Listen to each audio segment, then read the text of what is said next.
Updated December 12, 2018, 13 hours, 38 minutes and 46 seconds. The Kangaroos AFL Women's squad have found themselves in a peculiar position. With 7 of North Melbourne's 30 players based in Tasmania, it was weeks into pre-season before they were able to train together. The club is making it work, with training camps, practice games and technology all playing a part in keeping the team connected, while also offering opportunities to the next generation of female talent in Tasmania. Nicole Bresnahan was one of 3 Tasmanians picked up in the 2018 draft, and sees the training situation as challenging. "We're down here and obviously there's water separating us from the others, but I think North have planned for this quite well," she said. "There's facilities we both have access to. We've been using Zoom sessions for team meetings. North have really made it work and it's exceeded my expectations. Having only 7 players scattered around the state makes full training sessions difficult, so to help make up the numbers, the under 16 and under 18 next generation academy players have been invited to train."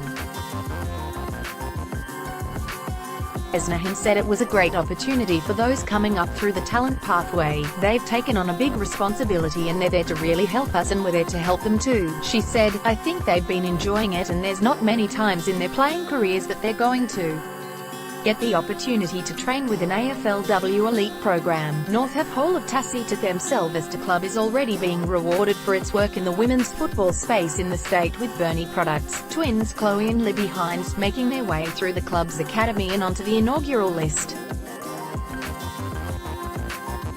Senior coach Scott Gowans believes the rest of the country hasn't taken enough notice of the talent coming out of Tasmania. He said he didn't mind North having the whole state to themselves. "I know clubs would look and say, oh, there's nothing down there, and that's fine," Gowans said. "The other clubs aren't looking at it right, they're only looking at the current list, whereas I look at the 15 and 16-year-olds coming through and think, you can't touch them. We have 3 to 4 years to develop them, and so in 2021-2022, we're going to have some special footballers coming through. The next wave of talent is unbelievably hasn't just been the next generation academy that has unearthed talented players for North. An important part of the strategy in Tasmania was holding open talent identification days for athletes of all different backgrounds." Operations manager Laura Kane recalls watching Clarence TSLW representative Madison Smith kick 6 goals in 10 minutes on North Hobart Oval. Soon after, Smith was an open-age signing for the club. "The next wave of talent is unbelievable, it's growing strongly, and we'll keep the same approach moving forward," Kane said. "We'll still do the call-out to girls who think they want to have a go or see how they compare against other girls, but the talent pathway is also really consolidated across the board, training in 2 places at once." Trent Bartlett is running the Tasmanian operation of North's AFLW team. "It's a difficult operation, and with the Tasmania players based around the state, it means a lot more travel for both the coaches and players. North Melbourne have had to learn and embrace the situation down here in Tassie," Bartlett said. Daria Bannister is in Launceston, the Hines twins and Emma Humphreys are on the northwest coast, and Maddie Smith, Nicole Bresnahan and Jessie Williams are in Hobart, so we have to train in different places, with the AFLW currently only a part-time pursuit for players. Making sure they didn't need to uproot their lives was important to club.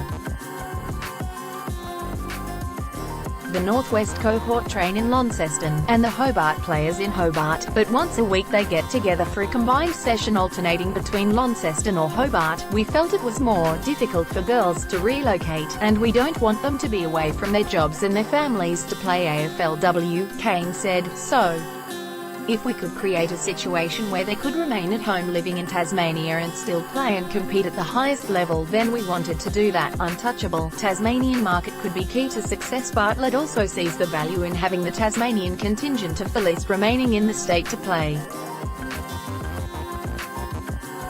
"It's a great situation for us in Tassie, as they get the opportunity to play AFLW, and don't have to leave the state, and that's never happened before," he said.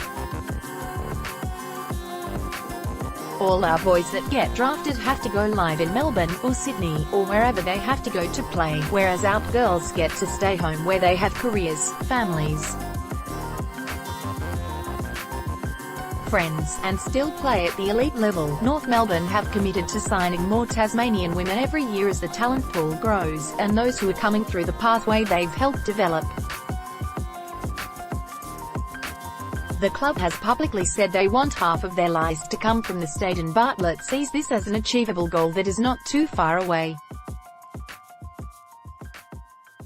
It's a great opportunity for North because they have a massive untapped resource of footy talent in Tasmania, and we have a lot of footy talent down here, he said. North have their hands on all the talent down here, in the work they're doing to develop it is just going to help their case. With a further 4 teams joining the AFLW in 2020, North's untouchable base in Tasmania could work out to be a key to their success.